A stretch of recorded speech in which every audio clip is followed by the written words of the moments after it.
La vie est comme le ciel. Même si aucun de ces moments ne sont identiques, il y a toujours une répétition. Un cercle inévitable qui continue de la naissance jusqu'à la mort. J'en ai marre d'être une partie insignifiante de ce cercle. Froid.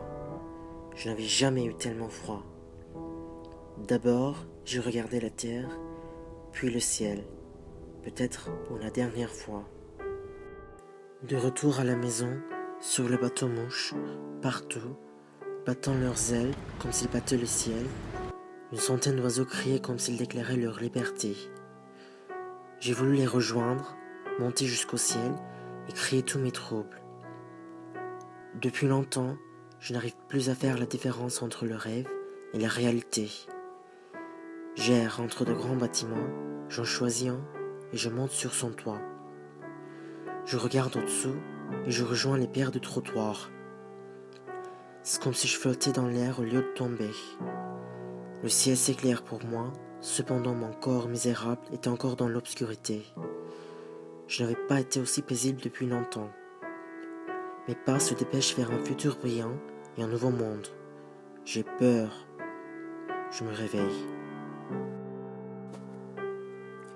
Voilà donc maintenant, ici, malgré tout cela, j'hésite.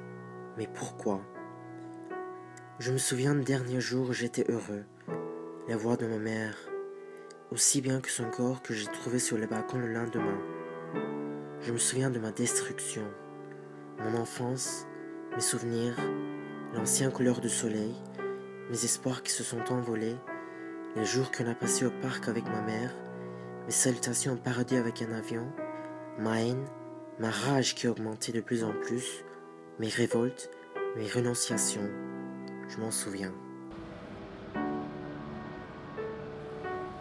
Et alors, ce que je pense faire compte-t-il aussi comme une renonciation ? Je ne veux pas me conformer au monde. D'ailleurs, je doute que je puisse le faire. Dans l'obscurité, les réverbères, la lumière des magasins et des maisons ont pris la place de la lune, des étoiles. Des bateaux immenses sur la mer. Des millions de gens chaque jour gris, tristes, sur des chemins en béton. Une foule de gens qui vivent chacun dans leur solitude à eux. Des bâtiments atroces qui se mélangent avec les nuages, grandissent comme s'ils voulaient atteindre le ciel intact. Les forêts entre les maisons, les montagnes entre les gratte-ciel sont devenues invisibles. Je me suis cherché un endroit pendant des jours pour m'enfuir. Je me sens plus seul, plus désespéré ici, entre des milliards de gens. J'essaie de me trouver une sortie, je n'y arrive pas. J'aurais tellement souhaité avoir le pouvoir de changer tout cela, pouvoir m'attacher à quelque chose au lieu de m'enfuir. J'ai cherché partout. J'ai cherché dans tout ce qu'ils ont appelé miracle, réflexion de Dieu. Dieu, la vie est seulement un petit morceau de notre existence, le début. Il me défie avec quoi et pourquoi. Ma croyance, ma patience, mon âme, ma puissance. Est-ce que je dois croire en son existence pour contrôler tout cela, au livre sacré et au paradis qu'on nous promet? Et si ce n'est pas vrai, et si mon existence ne consiste qu'en cette façon de vivre misérable?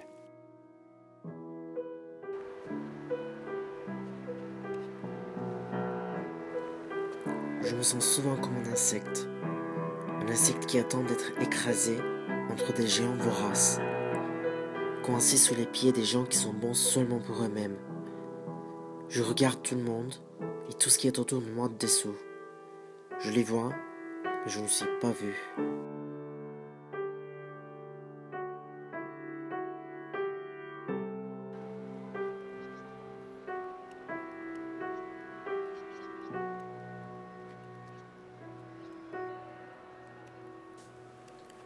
Pourquoi est-ce que j'hésite tellement?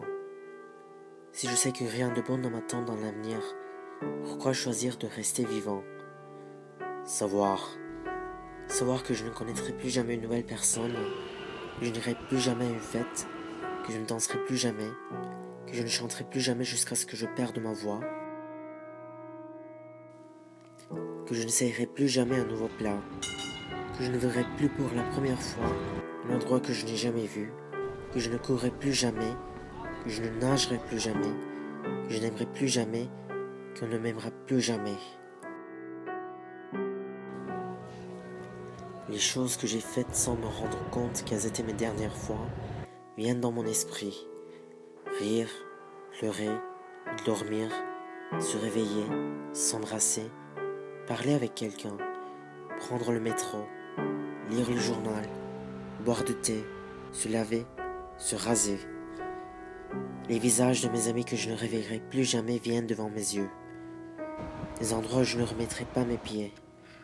Bientôt ce sera ma dernière gorgée, mon dernier clin d'œil, mon dernier souffle. Est-ce que je veux vraiment abandonner tout cela? Peut-être que ce sont des raisons suffisantes pour s'accrocher à la vie. Mes proches seront informés et ils seront tristes pour une durée courte. Ils auront de la pitié pour moi. Une foule de gens que je ne connais pas pour la plupart feront mes funérailles en disant des prières que je ne connais même pas. C'est fini. L'image qui n'échappe pas à mes yeux depuis des jours, des mois, réapparaît. Ceux qui essayent de me sauver de ce monde obscur, de me tirer vers la paix au-delà du brouillard, de la brume. Ils s'approchent de plus en plus, il me semble, ou je m'approche d'eux. Chaud. Mes mains sont baignées de sueur.